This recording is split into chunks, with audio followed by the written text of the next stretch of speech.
अस्सलाम वालेकुम। In this video will be doing multiple sclerosis and जो ट्रीटमेंट ऑफ मल्टीपल स्क्लेरोसिस जो है उसके ड्रग्स के नाम वो बेसिकली एंड उसका एक डायग्नोसिस करने के लिए इन्वेस्टिगेशन हम जिस तरह से कराते हैं वो मैं डेविडसन से करा दूंगा। वैसे फॉर्म में बहुत अच्छा लिखा हुआ है। तो मल्टीपल स्क्लेरोसिस वी नो कि it is a chronic relapsing and remitting autoimmune demyelinating disorder.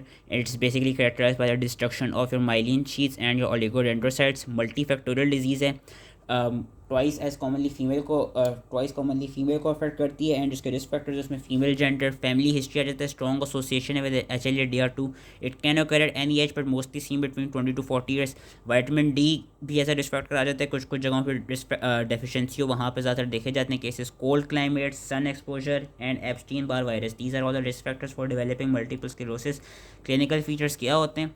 Sensory dysfunction के फीचर्स हो सकते हैं like paresthesia, loss of pain and temperature sensations. if you're different, we study different spinothalamic tract। तो if हमारे पास जो pen and vibration का वाला होता कि जो हमारा एंटीरियर लेटरल स्पाइनोथैलेमिक ट्रैक्ट था वो अफेक्ट कर जाए तो loss of pain and temperature. अगर हमारा DCML जो dorsal column medial lemniscus tract था वो अफेक्ट कर जाए तो loss of vibration and sensation. Upper motor neuron के सिम्टम्स मिल सकते हैं, लोअर मोटर न्यूरॉन के भी मिल सकते हैं, लेकिन मोस्टली अपर मोटर न्यूरॉन के मिलते हैं like increase deep tendon reflexes, positive Babinski, spasticity, weakness. Autonomic dysfunction मिल सकती है like sexual dysfunction, urinary and और bowel motility, incontinence disorders and some unique features like bilateral trigeminal neuralgia, Lhermitte sign. ये सब मैं क्या कहते हैं डेविडसन से भी दिखा दूंगा। लेहरमिट साइंस इज बेसिकली कि ऑन योर नेक फ्लेक्शन हमारी स्पाइन में एंड हमको लिम्स के लेवल पे इलेक्ट्रिकल एक्टिविटी यानी टिंगलिंग सेंसेशंस मिलती हैं। Optic neuritis most commonly scheme में मल्टीपल स्क्लेरोसिस, ज़्यादातर ऑप्टिक न्यूराइटिस के केस से ही हम डायग्नोस कर लेते हैं मल्टीपल स्क्लेरोसिस को कि क्या कहते हैं सेंट्रल विजुअल फील्ड इफेक्ट होता है and sudden loss of vision के साथ पेशेंट आता है। चारकोट स्ट्राइड होता है, ये different from the surgery. This is basically scanning speech होगी, इंटरन्यूक्लियर ऑप्थेल्मोप्लीजिया होगा एंड निस्टैग्मस होगा। इंटरन्यूक्लियर ऑप्थेल्मोप्लीजिया इज बेसिकली कि due to demyelination of the medial longitudinal fasciculus fibres in your midbrain. As result होता क्या है कि when we to ask the patient to gaze contralaterally यानी towards the unaffected eye towards the normal eye, तो हमको इस तरह की प्रेजेंटेशन मिलती है। फॉर एग्जांपल ये आप अपने पर ट्राई भी कर सकते हैं कि लेट सपोज हमारी लेफ्ट आई जो है उसमें मल्टीपल स्क्लेरोसिस हुआ है, वो अफेक्टेड है एंड राइट आई हमारी नॉर्मल है। तो जब हम अपने आप को वो बोलेंगे कहेंगे कि अपनी लेफ़्ट आई को हम कॉन्ट्रालेटरल यानी नॉर्मल आई यानी राइट आई की तरफ देखें, तो उसकी वजह से होगा क्या, जो मेरी अफेक्टेड आई है, जो मेरी लेफ़्ट आई है, there would be weakness in adduction of that affected eye and there would be also presence of abduction and nystagmus of the contralateral यानी normal eye. For example in this example हुआ क्या है कि मेरी left आई जो है वो properly adduct कर नहीं पाएगी, राइट आई की तरफ देख नहीं पाएगी एंड जो मेरी राइट आई होगी उसमें एबडक्शन भी होगी एंड साथ में हमको निस्टैग्मस भी मिलेगा। So this is your internuclear ophthalmoplegia. अब सब टाइप्स क्या होते हैं? सब टाइप्स बेसिकली हमारे पास 4 तरह की सब टाइप्स आते हैं, जिनमें से जो रिलैप्सिंग एंड रिमिटिंग वाली है वो मोस्ट कॉमन एंड उसकी सबसे अच्छी प्रोग्नोसिस है कि उसमें ये देखा गया कि हमको एपिसोड्स मिलती हैं एक्यूट रिलैप्सिस की followed by periods of variable recovery की। फॉर एग्जांपल ये देखा जाता है कि पेशेंट्स को इन 1 ईयर या इन 2 ईयर सिर्फ 1 या 2 ही एपिसोड्स आती हैं मल्टीपल स्क्लेरोसिस की, तो वो रिलैप्सिंग और रिमिटिंग हो रहा होता है। इसकी अच्छी प्रोग्नोसिस है। उसके अलावा हमारे पास primary progressive and secondary progressive आ जाता है। एज द नेम सजेस्ट, जो प्राइमरी प्रोग्रेसिव है उसमें basically it is a progressive disease from the onset with early onset disability and there are no acute episodes of relapses। as a result इसकी पोर prognosis होती है कि ये progress करती रहती है। एंड जो सेकेंडरी प्रोग्रेसिव है दैट उसमें बस डिफरेंस ये है कि उसमें हमारे पास रिलैप्सिंग और रिमिटिंग वाले फीचर्स आ जाते हैं एंड ये है कि उसमें जो प्रोग्रेशन का फीचर है वो अर्ली नहीं देखा जाता, वो during the late course of the disease देखा जाता है। तो एज अ रिजल्ट जो उसमें डिसेबिलिटी होती है वो लेटर ऑन लाइफ में होती है, लेकिन उसकी भी जो प्रोग्नोसिस है वो पुअर ही होती है। So this was primary and secondary progressive. Last जो फुलमिनेंट जिसमें progressive disease from the onset which leads to early death and इसमें acute episodes of relapses and मिल रही होती हैं। रेमिटेंस की कोई क्या कहते हैं एपिसोड्स नहीं मिलती, तो एज अ रिजल्ट इसकी जो सबसे वर्स्ट प्रोग्नोसिस है वो होती है। ये डिफरेंट सब टाइप्स थी।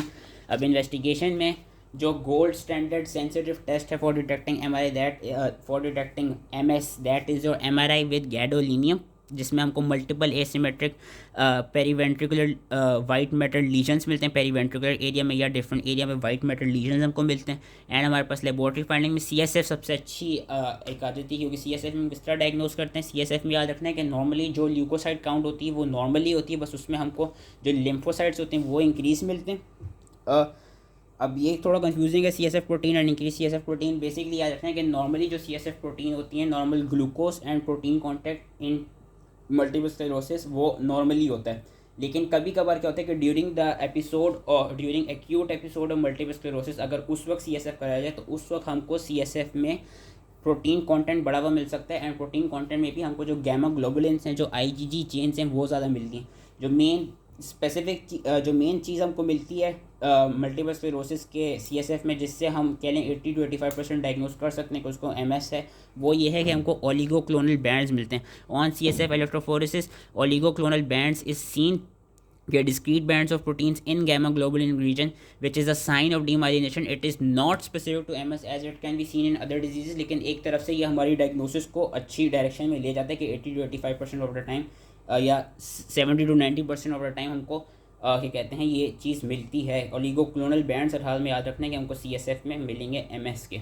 ट्रीटमेंट क्या है? ट्रीटमेंट ये है कि तो सबसे पहले एक्यूट एग्जैसरबेशन की जो ट्रीटमेंट है, जब एक्यूट एपिसोड के साथ पेशेंट आ रहा है, ऑप्टिक न्यूराइटिस के साथ पेन आ रहा है, लॉस ऑफ विजन के साथ क्या कहते हैं पेशेंट आ रहा है, तो उसमें हम pulses of high dose steroids देते हैं आइदर ओरली और IV for a period of 3 to 5 days।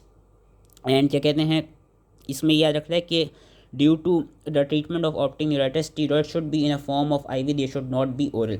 बाकी हमारे पास कौन कौन सी प्रिवेंटिव ड्रग्स आ जाती हैं, जो कि मैं डेविडसन से भी करा दूंगा। हमारे पास प्रिवेंटिव ड्रग्स में हमारे पास डिजीज़ मॉडिफाइंग एजेंट्स आ जाते हैं, जिसमें हमारे पास आ जाते हैं बीटा इंटरफेरॉन, गैलेटिमेड एसीटेट, माइटोक्सेंट्रॉन, नेटलिजुमैब, फिंगोलिमोड एंड ये डिफरेंट उन्होंने बताए हुए इन सब के अलग अलग साइड इफ़ेक्ट्स हैं। उसके अलावा हमारे पास जो कॉम्प्लिकेशंस हैं जो आ रही हैं उनको भी किस तरह हम ट्रीट कर सकते हैं। For example we can treat spasticity by physiotherapy और by your baclofen, we can treat ataxia by isoniazid और clonazepam, we can treat bladder symptoms depending upon the bladder symptoms के। अगर तो एटोनिक ब्लैडर है, atonic bladder का ये मतलब है कि प्रॉपर टोनिसिटी नहीं है ब्लैडर में, as a result proper urine का आउटफ्लो नहीं हो पा रहा, जो रेजिडुअल यूरिन वॉल्यूम है वो मोर देन 100 ml है, जो कि बेसिकली लोअर मोटर न्यूरॉन का फीचर होता है। तो उसमें हम इंटरमिटेंट या इनड्वेलिंग कैथेटराइजेशन करते हैं। वेयर एज हाइपरटोनिक ब्लैडर का मतलब बहुत ज़्यादा ब्लैडर की टोनिसिटी बढ़ी है, बहुत ज़्यादा यूरिन आ रहा है, जो रेजिडुअल यूरिन वॉल्यूम है वो लेस देन 100 ml है, तो उसमें हम इंटरमिटेंट सेल्फ कैथेटराइजेशन या एंटीकोलिनर्जिक ड्रग्स लाइक योर ऑक्सीबंटिन या लाइक योर ऑक्सीब्यूटेरिन इनकी तरफ जाते हैं। प्रोग्नोसिस किन किन फैक्टर्स पर डिपेंड करती है? Overall prognosis is good if the MS is of optic neuritis with purely sensory relapses की सिर्फ सेंसरी हमारे पास वो है फीचर्स आ रहे हैं, डीमाइलिनेशन के, पैरेस्थीसिया आ रहा है, एंड क्या कहते हैं लॉस ऑफ टेम्परेचर, वाइब्रेशन की वाली सेंसेस आ रही हैं। पुअर प्रोग्नोसिस के हमारे पास फैक्टर्स आते हैं कि अगर लेटर ऑनसेट हो, मेल जेंडर हो, फ्रीक्वेंट रिलैप्सेस आ रहे हो with incomplete recovery, motor signs हो at the time of onset and multiple lesions हमको मिले MRI पर। So this was all related to multiple sclerosis. Now मैं थोड़ा सा इन्वेस्टिगेशन का एंड जो ट्रीटमेंट है वो फर्दर डेविडसन से करा देता हूँ। पहले इन्वेस्टिगेशन के उन्होंने यही बताया हुआ कि how would we investigate in a patient who we are suspecting of having multiple sclerosis के। सबसे पहले we would exclude other structural diseases and identify the plaques of demyelination. तो सबसे पहले हमने क्या करानी, सबसे पहले हमने इमेजिंग टेक्निक जो कि है MRI विद गैडोलिनियम कराना है। And we should demonstrate other sides of involvement के। MRI के साथ में हम लोग इसमें विजुअल इवोक पोटेंशियल्स भी कराते हैं एंड हम मल्टीपल साइट्स देखते हैं जहाँ पे हमको प्लाक्स मिल रहे हो। उसके बाद हम किधर जाते हैं, उसके बाद हम जाते हैं अपने CSF की तरफ कि we demonstrate inflammatory nature of the lesions की। We go for CSF examination जिसमें हम सेल काउंट एंड जो प्रोटीन इलेक्ट्रोफोरेसिस है उसमें ओलिगोक्लोनल बैंड देखते हैं। एंड उसके बाद क्योंकि वी नो कि oligoclonal band is not specific for MS, लेकिन it basically increases the chance of diagnosing MS, तो as a result you should exclude other conditions by your doing chest X-ray, your autoimmune antibody, your serum vitamin B12, फिर anti nuclear antibodies and your antiphospholipid antibody scans. ये इस तरह हम लेके चलते हैं।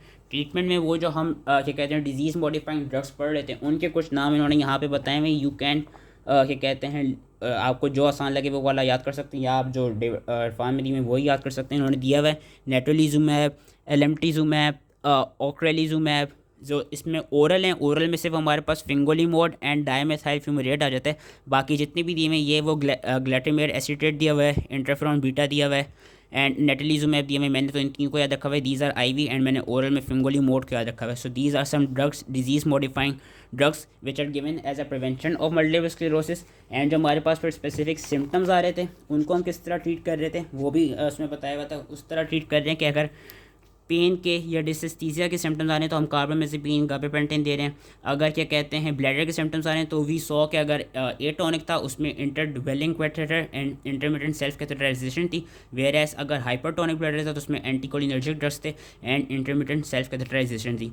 Erectile dysfunction के लिए हम सिल्डेनाफिल दे सकते हैं। स्पेस्टिसिटी के लिए we can give physiotherapy, baclofen, dantrolene, gabapentin.